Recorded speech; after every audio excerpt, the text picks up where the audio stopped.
किसानों के नेता रहे। यूं कह लिया जाए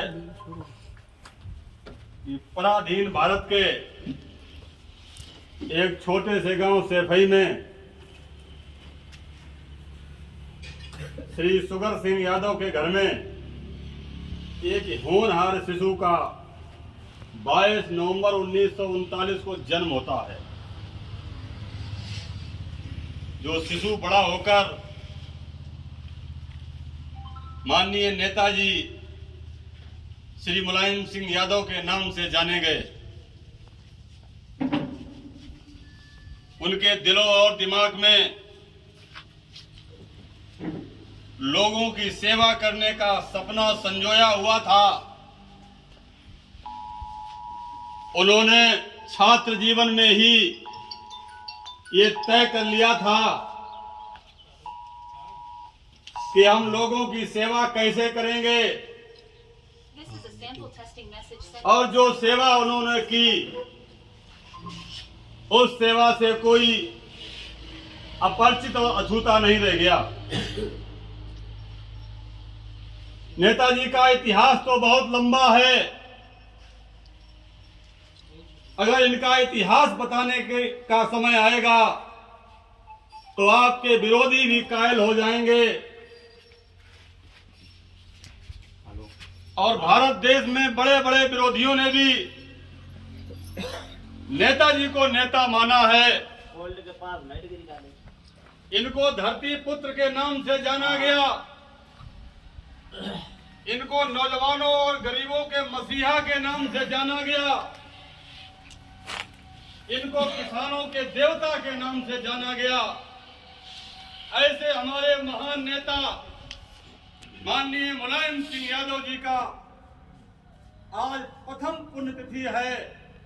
इस पुण्यतिथि पर हम नेताजी को श्रद्धा सुमन अर्पित करते हैं और आए हुए तमाम सम्मानित साथी हमारे बीच में ग्राम पंचायत उमरदा से प्रधान पद के प्रत्याशी रहे और समाज सेवी प्रमुख उद्योगपति परम आदरणीय श्री प्रकाश यादव जी उपस्थित हैं। हम इनका भी आज के कार्यक्रम में स्वागत करते हैं, वंदन करते हैं, अभिनंदन करते हैं। उपस्थित इस जोन के पांचों सेक्टर के प्रभारी, सेक्टर के सह प्रभारी, पर्यवेक्षक और सभी बूथ प्रभारियों का भी, सह प्रभारियों का भी, उनकी बूथ की कमेटी का भी स्वागत करता हूं, वंदन करता हूं, अभिनंदन करता हूं। रही बात नेताजी के इतिहास की, नेताजी का इतिहास तो वो इतिहास रहा है जब वो कहीं जाते थे, किसी क्षेत्र में जाते थे और मंच से भाषण देते थे, चाहे जिस गांव में, चाहे जिस क्षेत्र में उनकी जनसभा हो, लेकिन वो जरूर कह देते थे यही बगल में कोई एक फला गांव है, वहां के फला नेता थे जो हमारे साथ शुरुआती राजनीति में कंधे से कंधा मिलाकर काम करते थे। कहने का मतलब यह है कि नेताजी अपने कार्यकर्ता को इस प्रकार पहचानते थे, उनके नाम और गांव से पहचानते थे, जिनकी चर्चा आज भी गांव गांव में हुआ करती है। नेताजी ने किसानों के लिए काम किए। जब पहली बार उत्तर प्रदेश में सरकार बनाए तो नेताजी ने कहा था कि 10,000 तक के कर्जे माफ करेंगे, और वो 10,000 तक के कर्जे माफ करके नेताजी ने किसानों को तोहफा देने का काम किया था। नेताजी ने दूसरी बार सरकार बनाई और नेताजी ने ये कह दिया था, चुनाव के समय ही घोषणा की थी कि हम सत्ता में आएंगे तो नौजवानों को रोजगार देंगे, जिन्हें रोजगार नहीं दे पाएंगे उन्हें बेरोजगारी का दाम देंगे। नेताजी ने लोगों को रोजगार भी दिया, जिन्हें रोजगार नहीं दे सके इन्हें बेरोजगारी का दाम देने का काम किया। जब तीसरी बार नेताजी सत्ता बनाए तो पहले ही घोषणा कर दिए थे, जैसा कि डॉक्टर राम मनोहर लोहिया ने दिल्ली के सदन में कहा था,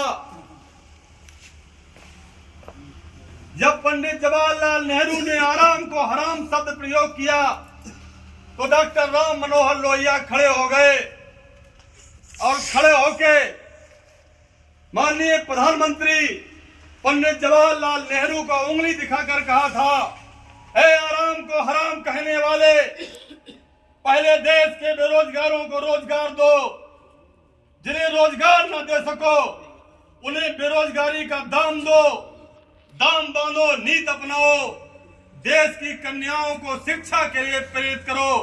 जब देश की एक कन्या शिक्षित होगी तो 2 परिवार शिक्षित हो जाएंगे। ऐसी सोच रखने वाले डॉक्टर राम मनोहर लोहिया भले अपने जीते जी उस सपने को साकार न कर पाए हों, लेकिन उनके पद चिन्हों में चलने वाले नेता माननीय मुलायम सिंह यादव जी ने उस सपने को तब साकार करने का काम किया जब बेरोजगारों को रोजगार दिया, जिन्हें रोजगार न दे सके उन्हें बेरोजगारी का दाम दिया, कन्याओं को शिक्षा के लिए प्रेरित करने के लिए कन्या विद्याधन जैसी योजनाओं को धरातल पर उतारने का काम किया। मैं जानता हूं कि उस समय 20,000 रुपया बड़ी पूंजी नहीं हुआ करती थी, लेकिन तमाम परिवार गांव में ऐसे हुआ करते थे जिन्होंने कन्या धन के नाम से 20,000 का चेक पहली बार देखा था। 20,000 रुपया इकट्ठा उनके घर पहली बार गया था। उस पैसे से उनकी बेटियों की शिक्षा आगे बढ़ गई। अगर शिक्षा आगे नहीं बढ़ा पाए तो तमाम किसानों और नौजवानों ने अपनी लाडली के हाथ पीले करने का भी काम किया था। ऐसे नेता महान नेता थे। नेताजी को जब रक्षा मंत्री बनने का अवसर मिला,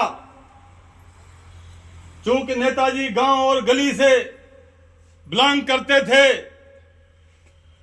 जब मौका मिला रक्षा मंत्री के सीट पर बैठे तो नेताजी हवाई जहाज के माध्यम से सीमाओं पे घूमा करते थे, कहीं पाकिस्तान के सीमा पर, कहीं चीन की सीमा पर। वहां के हालात देखते थे, उन हालातों की चर्चा सदन में करने का काम करते थे। नेताजी ने देखा कि सबसे ज्यादा दुनिया में देश में कोई मेहनत करने वाला है या तो किसान है या सीमा पे सैनिक। उन्होंने कहा था कि हमारे किसानों के बेटे जो सीमा पर रक्षा और सुरक्षा के लिए डटे हुए हैं, और जब सीमा पे वो शहीद होते थे तो उनके कपड़े घरों में भेज दिए जाते थे। महीने 15 दिन बाद बताया जाता था कि तुम्हारा बेटा शहीद हो गया। नेताजी ने कहा, नहीं, मैं रक्षा मंत्री हूं और कोई किसान का बेटा सैनिक सीमा पर शहीद होगा तो साथ सम्मान उनकी डेड बॉडी सरकारी खर्चे से हवाई जहाज से उनके घर भेजने का काम करेंगे। अंतिम दर्शन उनके माँ बाप के साथ उनके गांव, परिवार, क्षेत्र के लोग भी उस डेड बॉडी के दर्शन कर सकेंगे। नेताजी ने वो सपना भी पूरा करने का काम किया था। ऐसे महान नेता की आज पुण्यतिथि है।